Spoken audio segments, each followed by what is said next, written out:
जय छठ माता। मैं एक छठ माता का कथा सुनाने जा रही हूँ। पारंपरिक कथा, बहुत पुरानी कथा है। ये कथा सुनिए और आनंद लीजिए, क्योंकि जो भी व्रत करते हैं उन्हें कथा जरूरी सुनना चाहिए और कथा को पूरा सुननी चाहिए, आधी नहीं।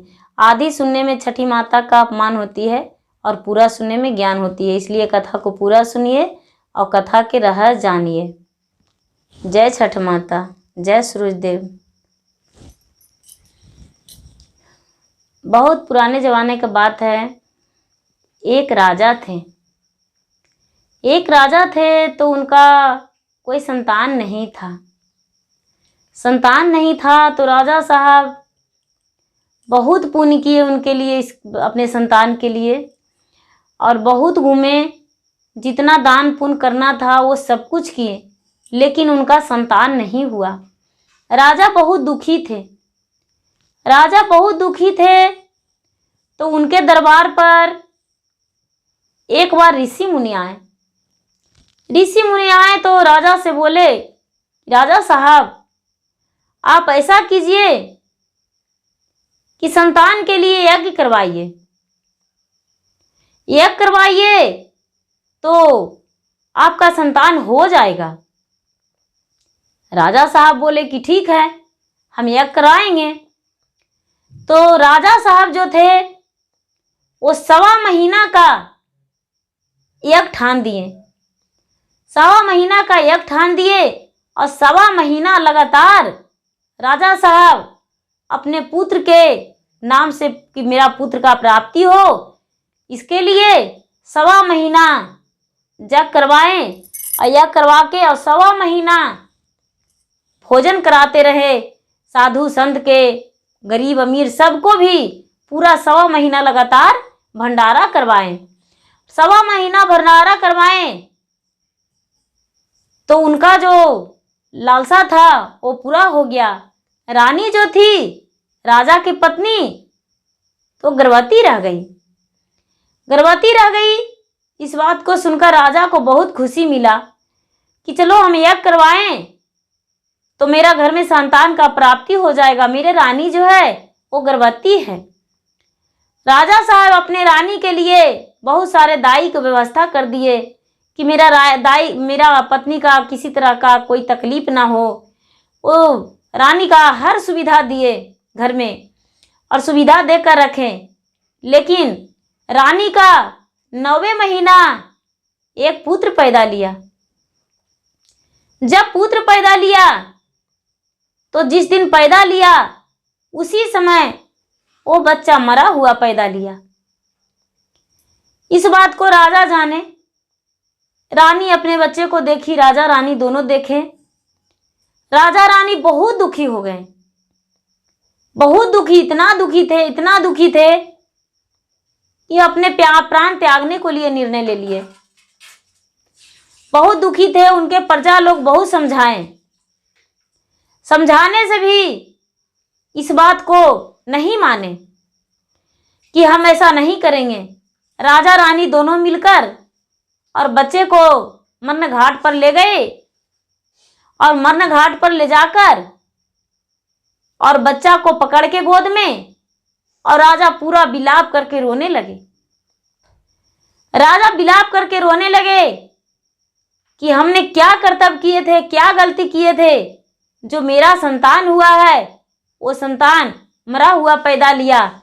हम तो इतने भारी यज्ञ करवाए, इतना दान दिए, कितना हो भी कोई पाप करेगा और इतना दान करेगा, इतना बड़ा यज्ञ कराएगा तो उसका संतान जो है वो सुरक्षित रहेगा। हमने कौन सा पाप किए हैं जो मेरा संतान ऐसा हुआ? क्या कारण है? भगवान नहीं दिए थे तो मुझे संतुष्टि था, लेकिन आज भगवान देकर भी मुझसे छीन लिए हैं। ये बहुत बड़ा गलती है। बहुत बड़े भगवान मुझे संकट दे दिए हैं। अब हम अपना प्राण को त्याग देंगे, इस दुनिया में रहने से क्या फायदा? और अपने प्राण को त्यागने के लिए तैयार हो गए। तब उसी समय वहां पर एक ऋषि मुनि गए और राजा को समझाने लगे राजा को समझाने लगे कि राजा साहब, आप ऐसा मत कीजिए। आप क्यों अपने आप को, प्राण को त्यागना चाहते हैं? यदि आपका हो सकता है कि फिर बच्चे हो और वो जीवित रहे, खुश रहे, अच्छा रहे, आप ऐसा मत कीजिए, अपने प्राण को मत त्यागिए। ऋषि मुनि के बात सुन के राजा को थोड़ा सा हिम्मत आया, और थोड़ा सा हिम्मत आया तो मरने घाट से बच्चे को अपना वहां पर माटी मजिल करके और हट गए। तो वहां से जब राजा और रानी दोनों आ रहे थे तो ब्रह्म का पुत्री जो षष्ठी है, जो छठे दिन का उपवास का अर्घ पड़ता है जिस दिन, वही छठी माता राजा को रास्ते में प्रकट हो गए। छठी माता, और रास्ते में प्रकट होकर और कहने लगे कि तुम कौन हो? इतना उदास तुम क्यों हो? बताओ। ये जो राजा थे वो जोर जोर से फिर से रोने लगे, और रानी जोर जोर से रोने लगे और कहने लगे कि मैं एक राजा हूं, देशवासी राजा हूं, और मेरा जो संतान है, मैं बहुत बड़ा जग करवाया या कराए, और उसके बाद भी मेरा संतान जो पैदा लिया, वो संतान मरा हुआ पैदा लिया। वही अपने बच्चे को यहाँ पर मट्टी मजिल करने आए थे, इसीलिए हम रो रहे हैं, दुखी हैं।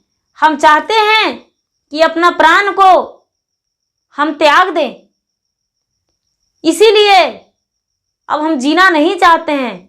जब मेरा संतान ही नहीं है तो हम इस दुनिया में रहकर क्या करेंगे?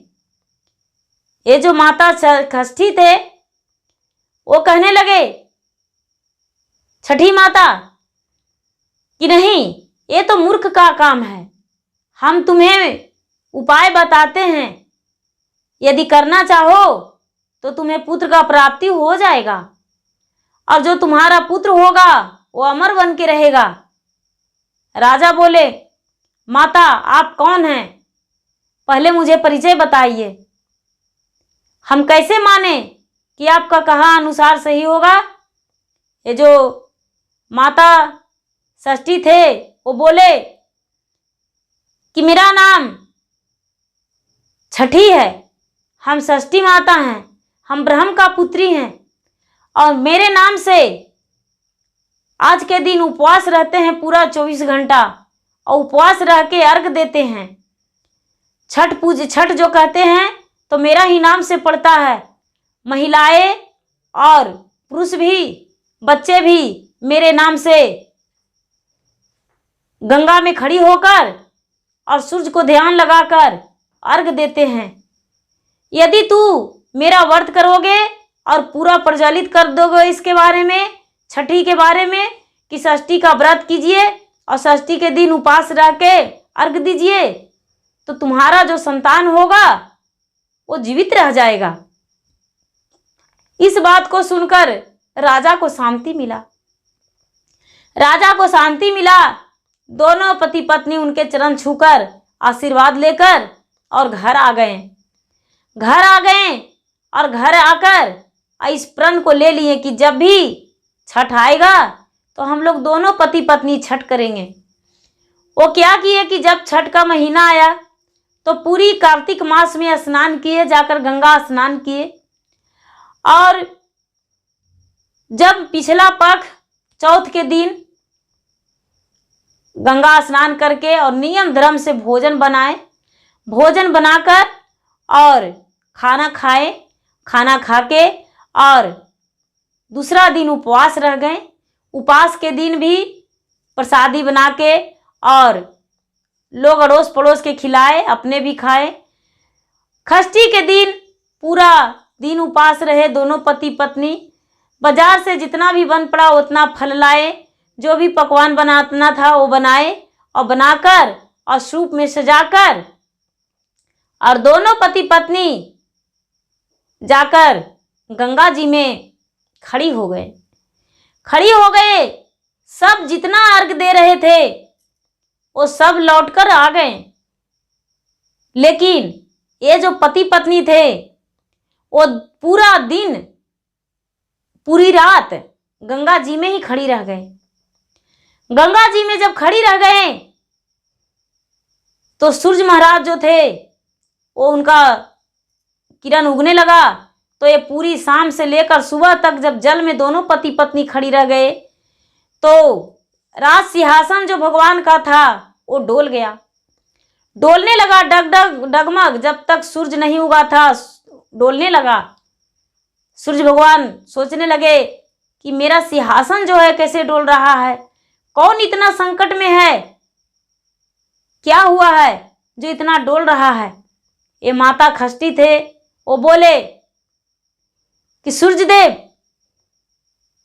एक स्त्री पुरुष जो है जो पूरा रात गंगा में खड़ी है, गंगा में खड़ी है, अपने पुत्र के आस लगाए बैठा खड़ा है, अर्घ जो दे रहा है वो हिला नहीं है पूरी रात, और सुबह होने वाला है लेकिन पूरा वो गंगा में ही खड़ी है। उसके लिए विचार कीजिए। जो सूर्यदेव थे वो अपने नजर उठाकर देखने लगे।